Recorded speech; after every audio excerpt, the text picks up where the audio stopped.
थे और खुद को कह रहे हैं कि मैं परमात्मा हूँ, मैं ईश्वर हूँ। उनका कहना कल हमने बोला, वो गुरु कह रहा है, वक्ता कुछ कह रहा है, हम सुन रहे हैं, श्रोता सुनता है, पर वो सुनता कैसे है? ये सुनने में, श्रवण में क्या है? हमारे भीतर श्रद्धा का होना बहुत आवश्यक। श्रद्धा और विश्वास रख करके जब हम सुनते हैं तो हम वो बात मान भी पाते हैं। नहीं तो मन ऐसा है कि वो जल्दी नहीं मानता।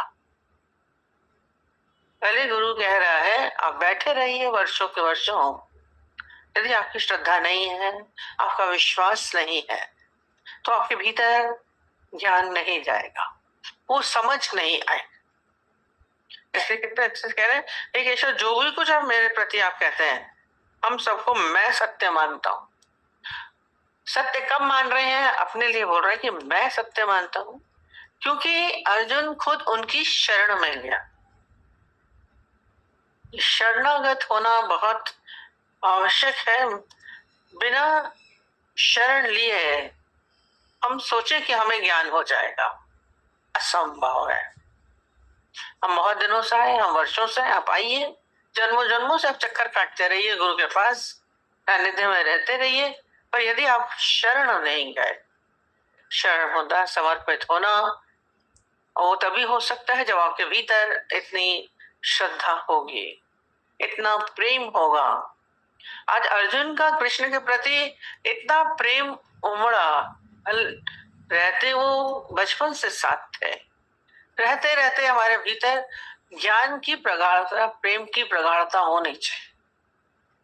साथ में रहने से खाली वहीं का वहीं नहीं टिके रहिए, आपका प्रेम नित्य प्रतिदिन बढ़ता रहना चाहिए। कम नहीं हो कि साथ रह के हमारे भीतर शंकाएं आ जाए, हमारे भीतर अहंकार आ जाए, ज्ञान की समझ आ जाए, तो हम सोचे कि हम बहुत आता है, और फिर हमारे भीतर क्या होगा? अहंकार आ जाएगा। तो फिर वो सही मायने में जो सीखना होता है वो नहीं सीख पाता है। इसलिए जब तक हम गुरु की शरण नहीं जाते, समर्पित नहीं होते,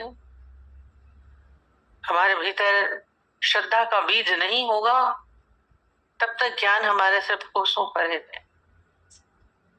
बुद्धि तलक का ज्ञान तो हम कह सकते हैं आ सकता है, बुद्धि तलक आ सकता है। ये कह रहे हैं कि देवता लोग भी जो सूक्ष्म रूप से जानते हैं वो भी नहीं जान पाते। देवताओं में शक्ति है सूक्ष्मता से जानने की, पर वो भी नहीं जान पा रहे। पर बोला शारीरिक रूप से भी यदि आप बहुत ताकत वाले हैं, बहुत अच्छे हैं, तो ये नहीं कि आपको आ जाएगा। सूक्ष्म रूप से देवता तुल्य भी है, तब भी आपको ज्ञान समझ में नहीं आएगा। जो बोल रहे हैं कृष्ण, वो अपनी विभूतियां जो उन्होंने बताई वो भीतर नहीं आती हैं, क्योंकि उनके भीतर क्या थे? श्रद्धा और विश्वास की कमी। आज रावण कितना प्रगाढ़ पंडित, सारी विद्याएं उसको आती थी, साधारण नहीं था। सारे कहते हैं उनके आगे तो ब्रह्मा भी उनके आगे आगे वेद पाठ करते थे, इतना प्रगाढ़ पंडित। सारे देवता सब आके उसके सामने बैठते थे, पर उसकी हालत क्या हुई? भीतर से उसके ज्ञान नहीं गया था। उसके भीतर ज्ञान की है, जिसको बोलते हैं अनुभूति। और ज्ञान भी क्या होता है? ज्ञान एक खाली ऐसा ही नहीं कि हो जाए। एक ज्ञान होता है साधारण और एक ज्ञान होता है असाधारण, है जो हम पुस्तकों से पढ़ लेते हैं, जान लेते हैं, कथाओं में सुन लिया, लोगों से सुन लिया। भले आपके जीवन में कोई गुरु है, आपने उनसे सुन लिया और बुद्धि से जान लिया, हाँ सब भगवान है, everywhere is God, everything is God, सब तरफ व्याप्त है, जाना बुद्धि से जाना। ये साधारण ज्ञान होगा। पूरे बैठे हैं तो बोलते रोज हम लोग पढ़ने जाते थे, पूरे प्रोफेसर हिंदी के इतना बढ़िया सुनाते थे क्या। जब भक्ति का होता था, भक्ति भी पूरी इतनी गहराई से सुनाते थे कि आदमी उसमें डूब जाए। ऐसे लगता था कि वो खुद उस तक पहुंच गए हैं। पर इस कोई ज्ञान रावण को था, प्रगाढ़ पंडित था। खुद राम ने उनसे पूजा कराई, खुद राम ने पूजा कराई। आश्चर्य था, उन्हीं से युद्ध करना है, उन्हीं से दुश्मनी। पर ज्ञान था राम के अंदर की वो दानव, उन्होंने रावण को शत्रु माना होता तो पूजा न कराई होती। और मजेदार, तो बोला था विजय होगी, पर भीतर से इसको बोध बोध बोलते हैं। अहम ब्रह्मस्मि तत्त्वमसि, मैं वो परमात्मिक स्वरूप जान सकते। ये अनुभव जब हमको होगा तब हम बोलेंगे कि हाँ, जो आज गुरु ने बोला वो भी वही है। आज कृष्ण को तभी मान सकते हैं। अर्जुन अभी तक हाँ बोला, कृष्ण ने मान लिया। अगर वो सही मायने में मानता, कल हम बोला था, यदि सही मायने में बोलता तो इतने गवाहों की जरूरत नहीं पड़ती है। देवल या नारद ये सब की जरूरत क्यों बोल रहे हैं, इनकी जरूरत क्यों बोल रहे हैं। और बड़े नारद क्यों बोल रहे हैं कि कहीं थोड़ी सी शंका है, अभी पूरी शरणागत नहीं थे, तभी जरूरत पड़ी। बोले गुरु कहे सागर का पानी मीठा, कहिए हाँ जी हाँ। पता नहीं सच है कि नहीं, ये भगवान है कि नहीं, कैसे होंगे। लगता है कि मैं गलत हूं। अब उनका नाम ले लिया, नारद का ले लिया, वेद व्यास का पंडित है, उन्होंने बोला तो अगर गलत थे, मैं थोड़ी ना था, उन्होंने बोला था तो मैंने भी माना था। कितनी चालाकी होती है मनुष्य के अंदर। ये सब हम बोलते सब तर्क देते, अपने अंदर सिद्ध करते रहते हैं, अपने को बचाने का प्रयत्न करते हैं। ये छोटी छोटी बात में आप गुरु की बात को देखा करिए, ऐसे ही काटते हैं, अपने को सिद्ध करते हैं। हम बोलते जब किसी को भी कुछ बोली, वो अपने को भी वही स्थिति है, रज्जू की तरह टेढ़ा, अपने ऊपर से उसने हटा दिया कि अगर बाई चांस गलत सिद्ध हो कि भगवान नहीं है। ये क्या था, साधारण ज्ञान। बोल भी रहे हैं क्यों, और जो सही मायने में ज्ञान है तत्व क्या है, जब खुद को अनुभूति हो जाए, वो तत्व था। पंडिताई थी, पर भीतर से उसने स्वयं को नहीं जाना, नहीं रावण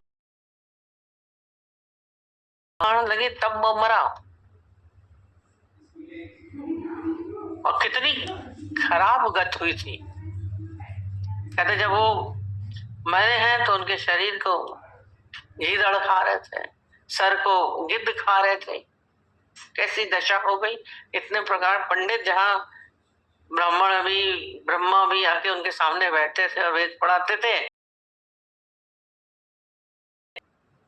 क्या है तेरा नाय वो निशान नहीं बटेगा, काहे का इंकार करते। विलाप करती हुई मंदोदरी पत्नी नंगे पांव युद्ध के मैदान में आ रही है।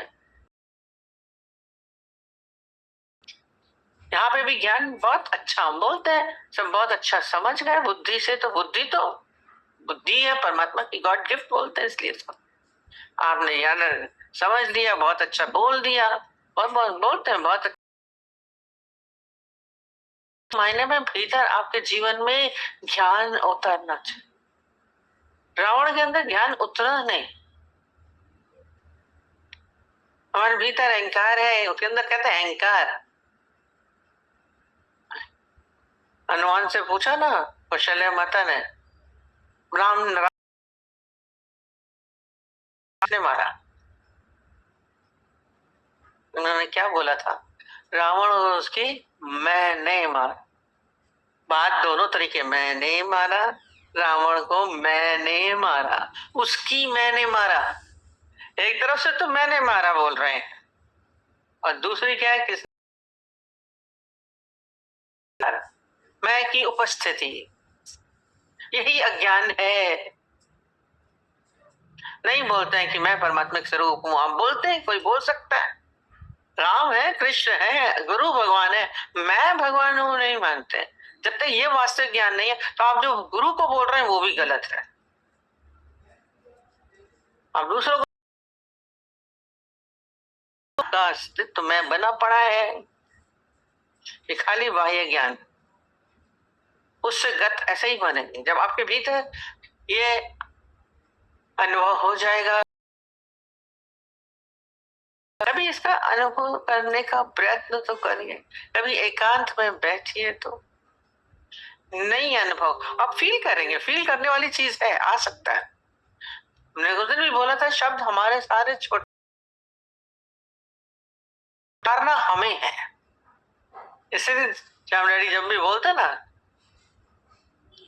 पियो ज्ञान को पियो, क्राइस्ट ने बोला मुझे खाओ मुझे बचाओ। अरे बैठ करके कान रस सुनना नहीं है, हमें भीतर ले जाना। और कान को देखा आपने क्या, थोड़ा सा इसका बनावट देखिए, सूप की तरह है, सूप की तरह है ये। आपने गांव में देखा होगा, आजकल नहीं दिखता है, पर होता है। कबीर ने क्या बोला था, सार सार को गहिलाए थोथा दही उड़ाए। तो हमारा श्रवण कैसा होना चाहिए, स्तूप की तरह बनाया है, जो सार है संसार में, जो सार है सही माने में, जो ज्ञान है वो सार है, परमात्मा ही सार है। केवल उसको गही लो, उसी को ले लो, उसी थोथा दही उड़ाए।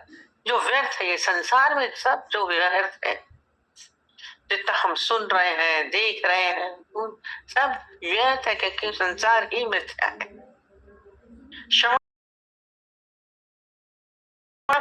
हो जाएगा तो ज्ञानी हो जाएंगे।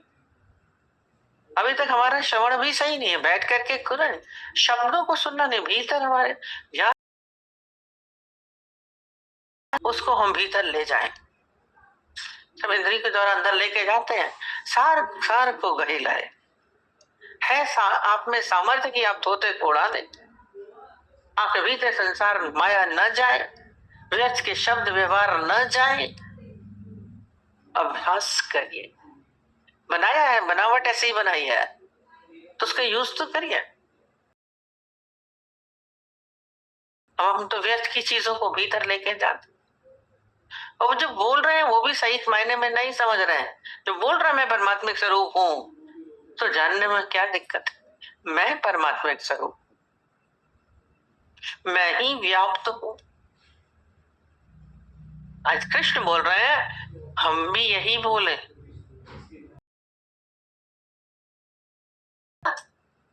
डिफरेंट वर्ड्स हैं, ज्ञान को उठाने की अभी भी उसके अंदर संशय भ्रम आ रहे हैं। साथ में रहते रहते भी पूर्ण रूप से हम समर्पित हो, मुश्किल होता है, ज्ञान नहीं जाता है। एक व्यक्ति एक व्यापार करने पहले जाते थे ना, तो घोड़े पर सवार होकर जाया करते थे, तो निकल के जा रहे थे तो एक जगह कथा हो रही थी कि कहीं कथा हो तो सुन जरूर लिया करो। मम्मी बोलती सत्संग को नहीं लताड़ो, हमको खास बोलती थी कभी सत्संग होता रहे, सत्संग छोड़ के उनको अपनी इंपॉर्टेंस ज्यादा दिखती थी। व्यापार दिख जाएगा, शादी दिख जाएगी, बारात दिख जाएगी, मरना जीना दिख जाएगा, घर के कपड़े धोने दिख जाएंगे, खाना बनाना दिख जाएगा, बच्चे दिख जाएंगे। पर मम्मी ने इनको नहीं रखा था। हमको भी बोलती थी, कभी हम बोलते थे आज हम जाए, कहते सत्संग सामने लताड़ के चली जाऊंगी, छोड़ के चली जाऊंगी। सत्संग को इम्पोर्टेंस देनी चाहिए, ज्ञान, और उसी ने सब जीवन में परिवर्तन लाया। बैठ जाते थे, परिवर्तन आएगा, बैठिए कल के सत्संग में, तो आपके अंदर कुछ ना कुछ धुलेगा तो है ही है। उसने बोला तो उतरा घोड़े से, चलो कथा सुन के आता। और कथा सुनने गया, और कथा यही रावण की चल रही थी कि रावण प्रगाढ़ पंडित था, पर उसके तीर खा गए, गिरा, और इतनी दुर्दशा हुई उसकी, गिद्ध उसके शरीर को खा रहे थे।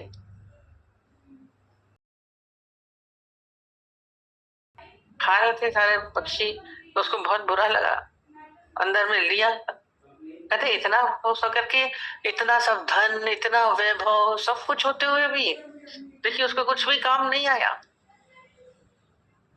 इतना सब कुछ तो था, मेरा उसके पास सोने की लंका थी, इतनी सुंदर पत्नी थी, तब भी उसका संसार में मन था एक सीता के पीछे ही, तो उसको लिया, इतना युद्ध हुआ, अंदर से इच्छाएं कामने नहीं गई, आज उसकी इतनी दुर्गति हुई, वैराग्य आ गया। जब भी ज्ञान लगना हो तो वो सुन के गया, उसके साथ अपना सब छोड़ छाड़ के पूरा वैरागी बन गया। धीरे धीरे धीरे करके उसने सारा अपना बिजनेस था, व्यापार था, सब समेट लिया। तो खाली होके वैरागी बन के थोड़े देर के बाद जब गया तो देखा फिर कथा हो रही है, और देखा तो वही व्यक्ति बैठे हैं, वही सुना रहे, वही लोग जो पहले देख के गया था बैठे हुए थे, वही लोग बैठे हुए थे। मैं बोला ये तो बड़ा आश्चर्य हुआ, मैं तो खाली थोड़ी देर कथा सुन के गया, मेरे अंदर तो इतना गहरा कि मैं तो पलट गया, बिल्कुल बदल गया। ये लोग तो वैसे क्यों वैसे, ये लोग तो वैसे ही वैसे हैं। ये साधारण ज्ञान था, उसने दिया भीतर, अनुभव में ले आया। ज्ञान हमारे अनुभव में आना चाहिए। मैंने गुरु से पूछा भी, एक लोग ऐसे ही है, कहते ये भीतर नहीं लेके जाते, तुम भीतर लेके चले गए ज्ञान को, तुम्हारे अंदर परिवर्तन आ गया, तुम्हारे अंदर वैराग्य आ गया। है वैराग्य आपके भीतर? देखिए हमारे अंदर वैराग्य आना चाहिए। ज्ञान हम सुन रहे हैं, और वैराग्य हम अक्सर बोलते हैं, एक तो वैराग्य बोलते हैं सब कुछ संसार से सब कुछ छोड़ के जाना, वैराग्य। और सबसे बड़ा वैराग्य क्या? वैराग इस शरीर से हमारा कोई राग न रह जाए, वैराग इससे अलग हो जाए, इसको छोड़ दीजिए। सच्चा वैरागी वही है। धन पदार्थ वस्तुएं बाल बच्चे छोड़ना बहुत फिर भी इजी है, पर ये छोड़ना बहुत कठिन है। और इससे छूटे तो सब तो वैसे ही छूटा। हम बोलते हैं ये मैं की कोटी लगी हुई है, मैं कील लगाइए कि मैं की कील है कोटी, अगर वो टंगी होती है तो उसके ऊपर कुछ ना कुछ टंग जाएगा, कैलेंडर टांग देंगे, छाता टांग देंगे, कोई कपड़ा टांग देंगे, रस्सी टांग देंगे, कील होती। बोलते हैं ये मैं की उपस्थिति, मैं शरीर, मैं हूं, तो उसमें जरूर मेरे आ जाएंगे, मेरा बेटा, मेरा पति, मेरा धन, मेरे पदार्थ, मेरे वस्तुएं, कितनी चीजें टंगी हैं इस मैं की कोठी से। वैराग्य ये है, इस कोठी को गिरा देना। वैराग्य वो छूट गया सबसे। मैं नहीं मारा रावण को, मैं नहीं मारा, मैं जब तक उपस्थित है मैं बना हुआ हूं, उस परमात्मिक मैं में आएंगे नहीं। मैं परमात्मिक स्वरूप हूं, दोनों वनस्पति तत्व बोला है ज्ञान भाग त्याग लक्षण चुत, मैं हूं, लक्षण हूं, मेरे अंदर मैं आत्मिक स्वरूप हूं, उसको जान लीजिए। कृष्ण कह रहे हैं अर्जुन को सुनना चाहिए, पर उसके अंदर अभी भी भ्रम है। 10वें अध्याय तक आ गए, पूरा संशय उतरा नहीं है, संशय चलता रहता है, बड़ा रज्जु। कभी बोलते हैं देवता भी नहीं जानते हैं, दानव भी नहीं जानते हैं, कठिन है ये, पर जाना जा सकता है। ऐसा नहीं है कि अनुभूति को हम भीतर फील करें, अनुभूति अनुभव करने के चीज, उसको जब जाना, परमात्मा को जानिए, संसार कि मैं शरीर छूट जाए, फिर इसके दुख, इसके सुख, इसका लाभ, इसका हानि, सबसे मैं अलग होता चला जाऊंगा। बैठ के बैठे वैरागी हो सकते हैं, बिना वस्त्र परिवर्तन के आप वैरागी हो सकते हैं। सब देखते थे गुरुजी को, अरे ये तो सब पहने बैठे, इतने गहने पहने बैठे हैं, तो सब घर में चल रहा है, इसी कमरे में बैठे हैं, कहाँ के वैरागी हैं? एक गुरु के बीच में, गुरु के नाम से ही अंदर कैसे आता है? पूरे वैरागी होगा, सब कुछ छोड़ छाड़ के कुटिया में बैठे हो। पर राजा जनक को देखा था, वो वैराग था। सारे संसार में बैठे हुए, राजपाट में बैठे, पर मन कहीं नहीं है। सारा ऐश्वर्य चारों तरफ हो और आपका मन कहीं ना जाए, ये वैरागी। क्यों? कब जाएगा नहीं? जब आप इस स्वयं से अलग हो जाएंगे।